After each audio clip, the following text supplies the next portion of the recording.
Hello అన్నాస్, good evening అందరికీ. అందరూ బాగుండాలి, అందరూ అందులో మనం ఉండాలి. ఒకప్పుడు నేను ఈడ నెలకు 70,000 చేసిన, 30,000 చేసిన, 40,000 చేసిన ఆటోడు బాగా రాపిడోడు బాగా పెట్టిండు బాంబు. ఇప్పుడు పెట్టరు కొడుకులారా, ఇష్టం వచ్చినట్టు పెట్టిరు కదా. నేను ఇంత చేసిన, నేను 3,000 చేసిన, 4,000 చేసిన, ఇప్పుడు పెట్టుర్యా.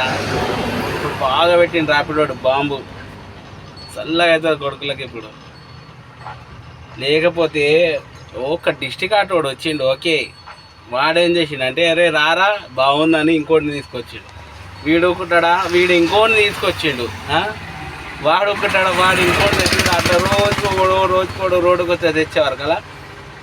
లగాయించి పెట్టిండు, లగాయిత్తు కాక. ఇప్పుడు చూడు, వానికి లేదు, నాకు లేదు, నీకు లేదు. ముందు పోయినా ఏమంటారు కదా, తెలుగులో శాస్త్రం ఉంది, ఉన్నది పోయింది, ఉంచుకున్నది కూడా పోయింది. అట్లా ఉన్నది ఇప్పుడు మన హైదరాబాద్ ఆటోలది. ఒకరిని పోయి 2 పోయి 4 అంతా బాంబు పెట్టింది. ఇక కాక అందరు చెట్ల కింద నిమ్మడం కూర్చొని హాయిగా పండుకుంటారు ఇప్పుడు. గట్లున్నది చూడు మన. ఇంకేం చెప్తాం, బాగా బాంబు పెట్టింది ర్యాపిడోడు, ఓలోడు, ఊబరోడు. చల్లగా అయింది కొడుకులకు అందరికీ. ఇప్పుడు తెలుస్తుంది అందరికీ.